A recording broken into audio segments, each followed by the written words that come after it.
quero só fazer um sumário da magnetostática, desse nosso capítulo 5.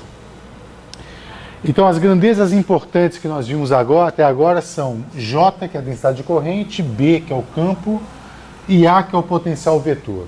E existe uma relação entre elas, né? Então, é assim. Se você sabe quem é J, deixa eu inverter aqui as setas. Se você conhece a distribuição de correntes, calcula o campo. Isso é a lei de Biot-Savart, né? Então, a lei de Biot-Savart diz que o B de R igual a μ0 sobre 4π, integral de J de R', vetor R menos R', sobre o módulo de R menos R' ao cubo. Né? Então, dado a distribuição de correntes, eu calculo o campo pela lei de Biot-Savart. Eu posso perguntar o contrário. Se eu tenho B, como é que eu determino J? Aí você usa a equação de Maxwell que diz que o rotacional de B igual a μ0J. Aí a gente pode perguntar ainda assim, se eu tenho J, como eu determino o potencial vetor? Bom, dado J, para determinar o potencial vetor, na verdade, nós vimos que o que relaciona A com J é uma lei, é uma equação do tipo equação de Poisson.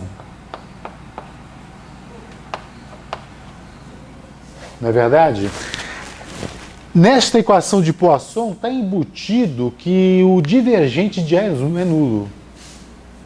A gente só obteve essa equação depois que a gente calibrou o potencial. Lembra disso?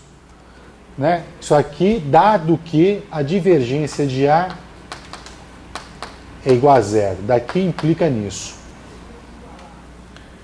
Caso contrário, a equação para o potencial vetor é mais complicada do que isso. Agora, dado que a gente pode calibrar o potencial, a gente escolhe um calibre onde a divergência de A é zero e assim você tem que a equação para o potencial vetor é a equação de Poisson, uma equação tipo vetor.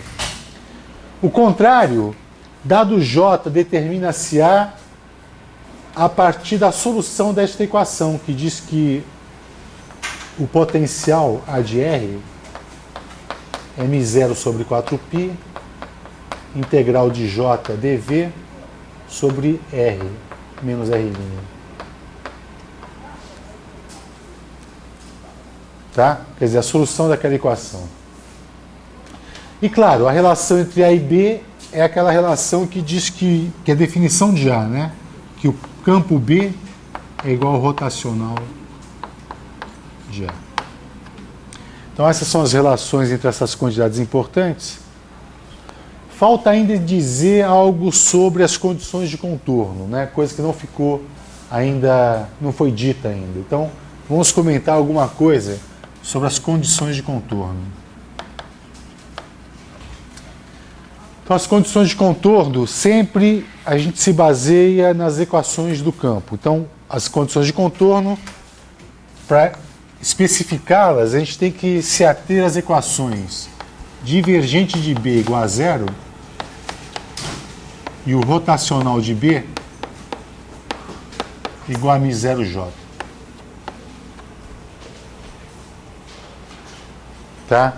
Na verdade, quando você integra essa equação, você vai dizer que o fluxo do campo B, numa superfície fechada,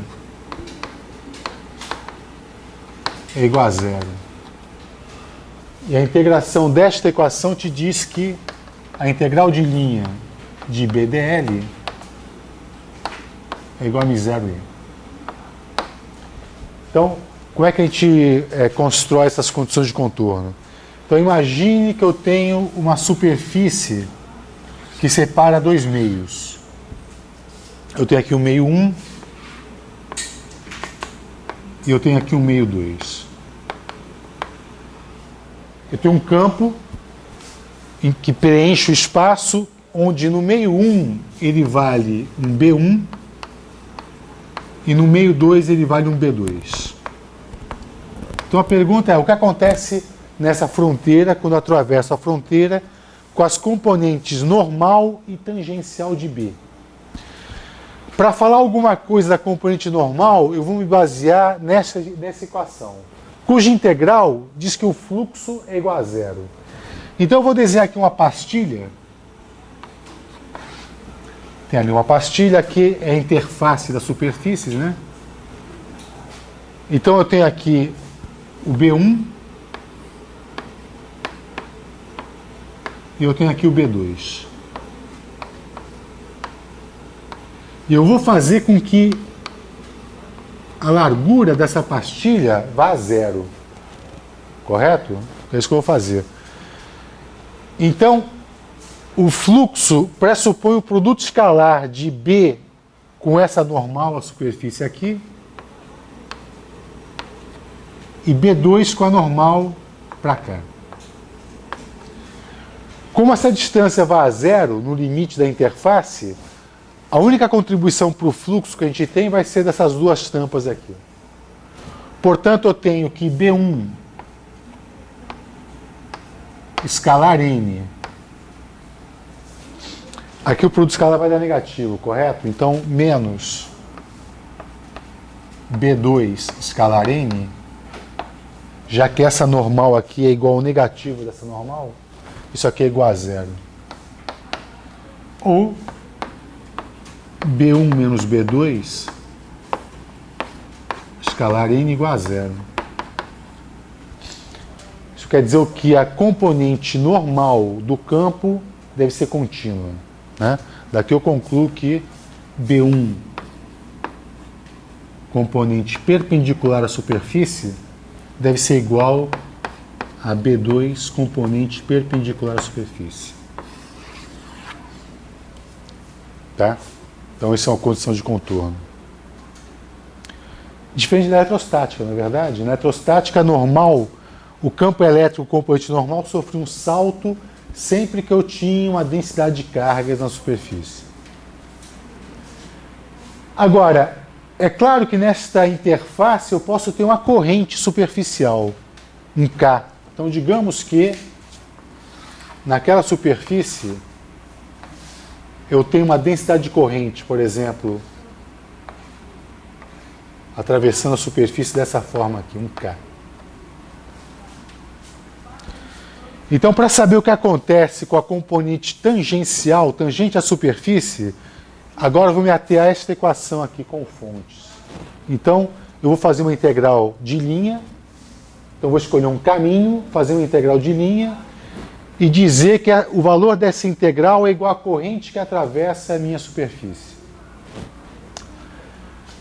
Vou pegar dois caminhos. Vou pegar primeiro um caminho perpendicular ao K. Então, vou pegar um caminho assim, ó, de largura L.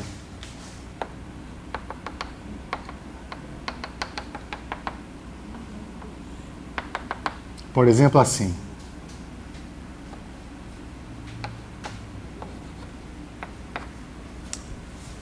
Entendeu? Tem um caminho ali que é um retângulo de largura L e largura D. Largura D. Então, digamos, você tem aqui uma componente B1 e aqui uma componente B2. Eu vou fazer a integral de linha, correto? Então eu vou ter lá, por exemplo, lá em cima, B1 escalar L, que é a contribuição para a integral de linha deste caminho aqui. Embaixo eu vou ter menos B2 escalar L, já que o sentido mudou, né? Se eu fizer o limite de D tendendo a zero, não tem as contribuições laterais.